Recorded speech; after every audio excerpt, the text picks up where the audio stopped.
It is late February here in Arizona, and that means it's planting time.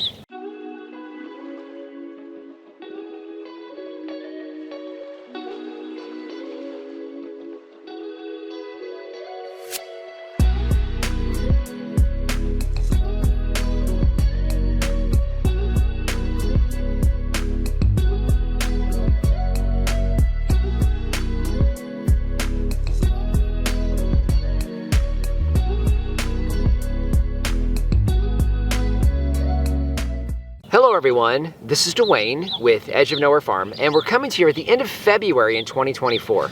Now if you guys have been following us along, you know that we have over 180 fruiting trees, vines, and shrubs, and come this time of year we realize that's just not enough. So today we're going to be planting a new fig variety for us here on the farm. We already have 14 varieties in the ground. Today we're adding number 15.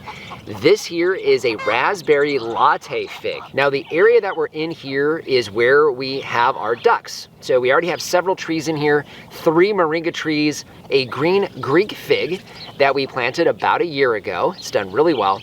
And here we're going to be planting this raspberry latte fig with you guys today. Perfect for first thing in the morning.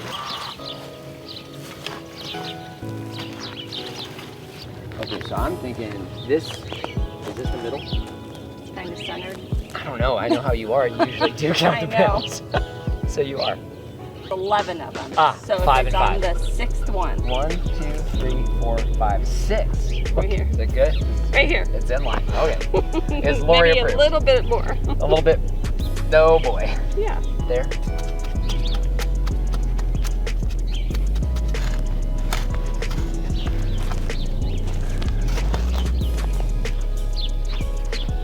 Good? There's not too much. That's good. We probably want these going this way. Oh, she probably smells the fish. She's like, hey, wait a minute. I like the smell of that stuff. Like, what is that? That smells great.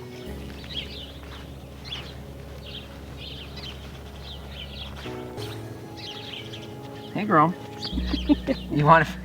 she wants to know what you're doing. Yeah, she does. She's right up in the business. A couple things I just want to say, just not to worry about. Number one, the hole doesn't need to be all that big.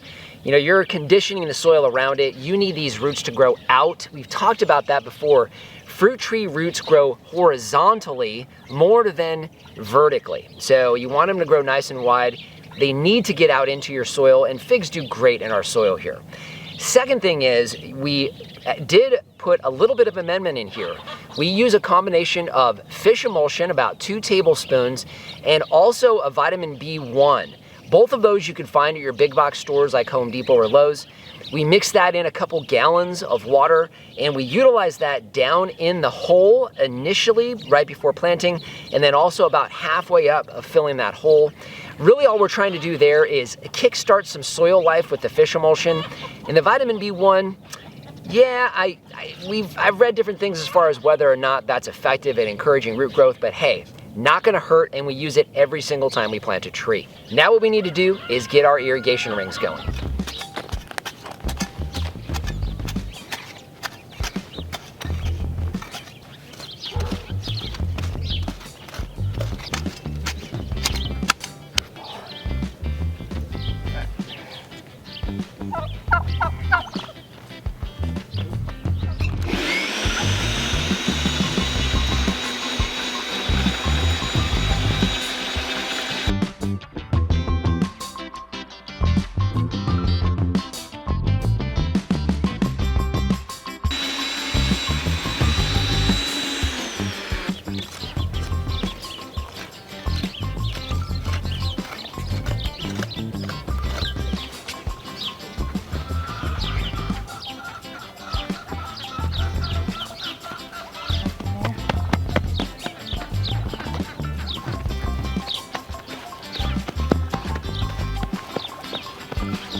All right, so you can see how we have this design. Now we're up against a fence.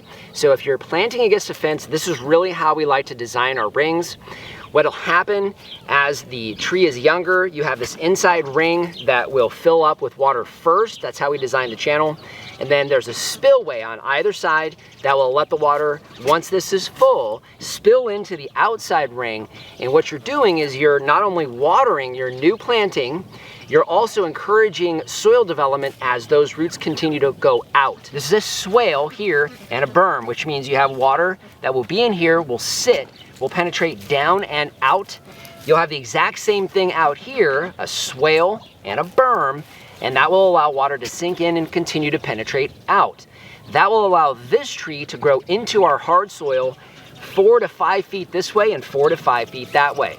So you got, again, an 8 to 10 foot, essentially semicircle that this tree can spread its roots out into quite evenly and be really happy. You'll notice that this tree is planted about 4 to 5 inches higher than what essentially is our soil level. So this raises it up off the ground slightly, keeping it further away from that caliche layer so it can easily penetrate into additional soil. Last step to all of this, we need to get a little bit of fertilization on here, and of course, we got to cover this whole thing with wood chips.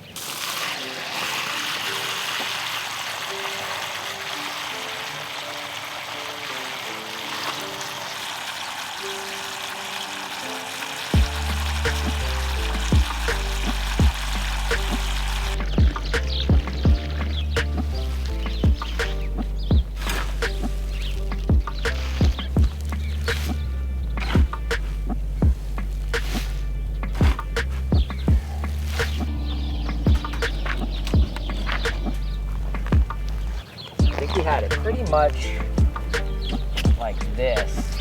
Hey, girl. Stop.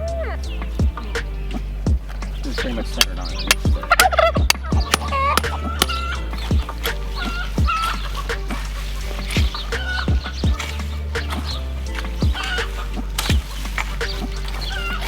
You may think that's enough wood chips, but no.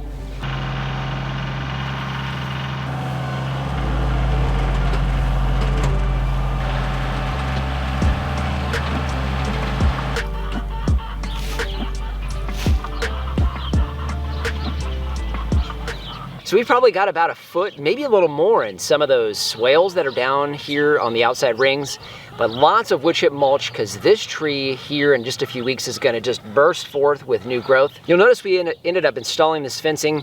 Again, we have ducks and geese in this area, so for the first few years, we wanna make sure we keep them away from the tree. They probably wouldn't do much damage to it, but we want to give this one every chance to put on as much growth as possible. Probably hard to see that little guy right now, but eventually we'll have some raspberry latte figs. So just want to thank you for joining us today. If you haven't done so already, subscribe to the channel. We cover a lot of things here on this new desert farm here in the Arizona desert and would love to see you on a regular basis. If you have any questions or comments, those go in the comments section down below. And our Amazon shop, I'll leave a link down in the description. That's a free, painless way to help support the channel. If you start with the link down below, it doesn't matter what you buy, you help to support us here. So just want to thank you for joining us today and remind you, if we can farm on the edge of nowhere, so can you. No biting.